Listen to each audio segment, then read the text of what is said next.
control, consume me from the inside out, Lord. Let justice and praise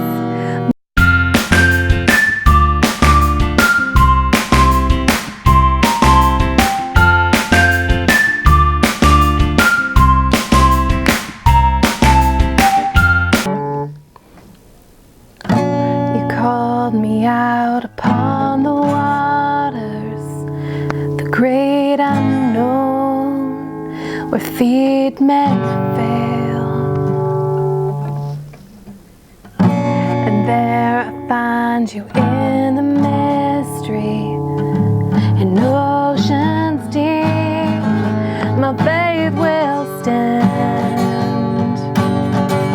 And I will call upon your name and keep my eyes above the waves. When oceans rise, my soul will rest in your embrace. For I am yours, and you are mine. Oh,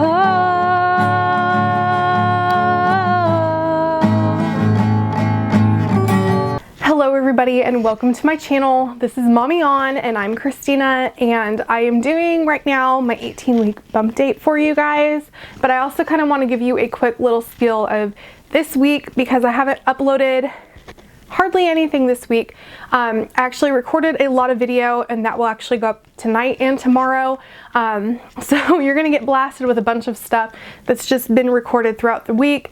I haven't had time to sit at the computer and actually do editing because of my husband's medications and issues with that.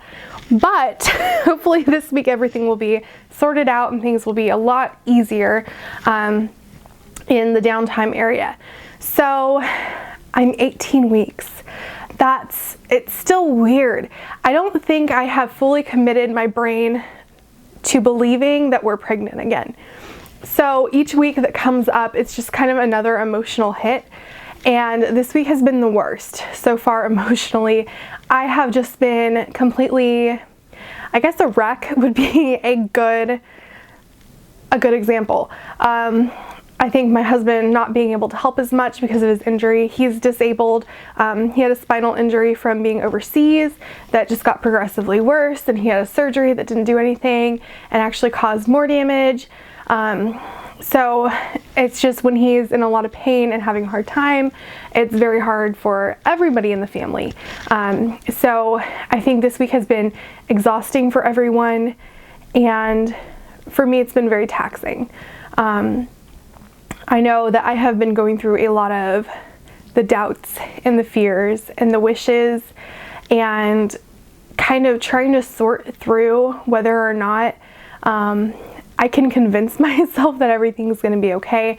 Every day it's like another struggle, and this week has just been the worst in that area. I think it's really hard too now that I know it's a girl and I keep trying so hard to separate like Sophia personality from Eloise personality and Sophia's pregnancy from this pregnancy. Because the reality is, even though we had Dexter's pregnancy in between Sophia and Eloise, and he was fine and he was born perfect, I still don't know that this pregnancy will go fine and perfect, and it's scary. And I think the scariest part is the fact that with the placental abruption that we had and the higher risk of it happening again, I mean, it's not just a higher risk that we don't get to bring Eloise home, it's a higher risk that I don't come home. And I hemorrhaged with Dexter, I hemorrhaged with Aiden. I don't know if I hemorrhaged with Bryce or Sophia. I don't think I did. But I mean, those things are constantly replaying in my head that it's a possibility that things aren't going to go well this time, and trying so hard to get everything like in a row for just in case anything does go bad. It's really, really hard. Like birth planning. So I've been thinking about that a lot and trying to decide like how we want to do this. I have several friends who are doulas, and I really would love all the support from them and trying to decide how to best utilize each of them and kind of figuring out like how I want my birth to go, because I know it will be, unless I go early, it's going to be an induction. And I mean, those are hard, and for me it's really hard because I will stay at a very low dilation point. So like I'll be a 3 for hours and hours and hours, or weeks, and then within minutes I'll go from being like a 5 to a 10, and then baby's born. So things move very fast, which is another scary thing, because that's how it happened with Sophia, that's how it happened with Aiden, and that's how it happened with Dexter. So the idea of that happening again and making sure we're at a hospital so that I can be monitored and all those things, I think I'm just letting a lot of it just get to me out of exhaustion. So ignore all that, I guess. Okay, so on to happier things. My son Aiden is going to be 9 this month, which is really, really sad. I think after they turn 5, everything just becomes increasingly aware of the fact that they are going to be teenagers, and it's hard. So he's going to be 9 on the 30th of this month, which is super, super sad for me. I don't want him to grow up. But we spent a whole day, him and I, and Bryce helped a little bit, and of course Dexter took pieces and threw them around the room. And we put together, this is what Aiden did all by himself. He made this little 3-flower garland, and this is going to hang above her dresser. And I made a very long one that stretches like her entire room wall, and it drapes. But these are so adorable. They're so cute. And it was a little kit, and I found this kit at Marshall's for $3. And they were just little paper sheets, and you punch them out, and they're 2 colors. So this is like gold on one side, and then it's orange on the other. So you pick which side you want to use. We were fortunate enough that the pack had a bunch of different colors, but they were all backed with either gold or pink. And those are the colors we've decided on for her room. So we just used the gold and the pink and kind of alternated which ones we did. And you punch them out, and they have little stickers, and you put the tabs in, and you put the sticker over the tabs so they don't slide out, and it becomes this little 3D flower. So we made this garland, and the one that I made, which is longer.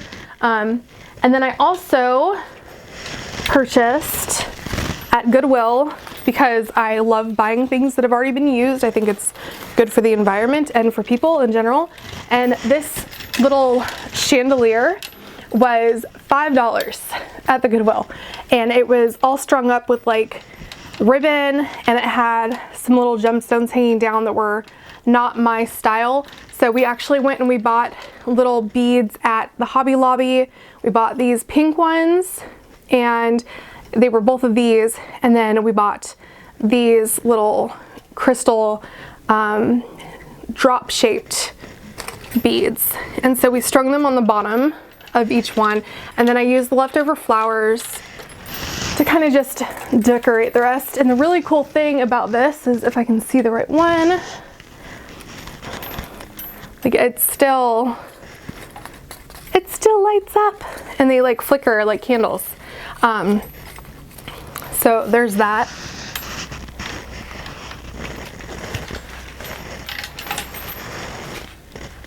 Okay. So the chandelier I'm going to hang up above her, kind of like, so I made another thing that I don't have to show you, but I made a pink canopy. So it's like a circle on the top, and then you have fabric, and I just safety pinned the fabric all the way around a big circle that I got at Hobby Lobby, and then the fabric just kind of hangs. And so it's going to be her little like reading tent hangout area. So I'm going to secure that to the wall or the ceiling, and this is essentially going to hang in that. So it'll be up high, and then the ring will be right above the chandelier, so you can just see the chandelier a little bit from the outside, but then it'll be like a little light inside, and then we're going to string some other lights and things in there for her. So I'm kind of excited about that project. And I think that's like the one thing that's kind of saved me this week, is trying to keep my mind occupied on things that I can actually do. It's bad. It's so hard. I've also been busy like rearranging her closet and sorting through clothes and things. I was lucky enough that I went to Once Upon a Child a couple times, and they had like huge sales, and I just stocked up on everything. They had onesies, buy one get two free. So I got every like 0 to 3 newborn girl onesie I could find. And then they had 40% off everything if you buy a certain amount. So of course I bought a lot. And I've just been sorting through and kind of going through like the mismatched pieces that I bought, because I bought every ruffled pant I could find and all these onesies. So then I kind of like color coordinated and matched them together and made outfits and hung them up. And then put everything that I have gotten that are larger sizes in a big bin, and just kind of making sure like everything on our checklist is kind of slowly coming together, so that we know how many blankets we have, burp cloths, things that we need more of, putting all the cloth diapers up, that kind of thing. So in the nursery sense, the big things now are we need to get a dresser and we need to get a crib. And we're still fighting over this because we have right here, this thing is Dexter's crib, but it is gray and he has not used it. But it also turns into a toddler bed, and he's going to need a toddler bed soon. So my thought was that we would just put this up into the boys' room, and this is going to be our guest room. So we put this up into the boys' room, and then he would sleep in this as a crib, and then as a toddler bed when he gets a little older, and then we'd get another crib for Eloise. Dexter has never slept in this crib. So my husband doesn't understand why we need a crib, but I really want her to have a crib. So we're kind of going back and forth on what we want to do, if we want to just get Dexter a toddler bed and put it in there. But like I said, this is gray, and I don't know that that'll match with the black chandelier. She has a couple other black things in there, like there's a big black bookshelf, so I'm debating a black or white crib and dresser. And then I have a white like ruffly crib skirt that I made, and that's kind of going to be what she has in there. It's just the crib skirt, a pink sheet, and then this white fleece little like teething rail that's on his crib will go on there. And then I have Sophia's set that I can switch in summertime because it's a summer themed crib set. So it's just, yeah, this week will be better.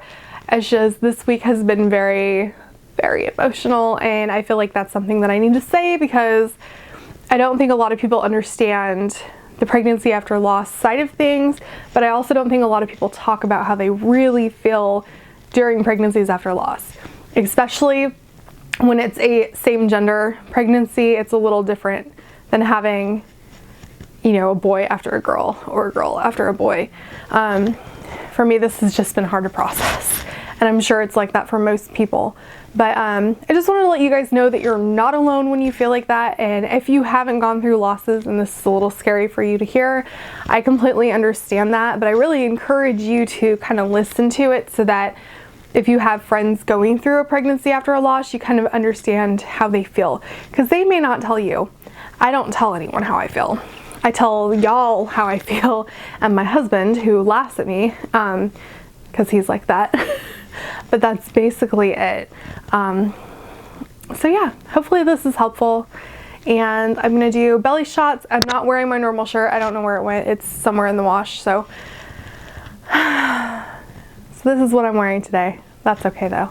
I'll do more pictures sometime this week so that I can do the montage with it, but at least it's being done. So then let's move this.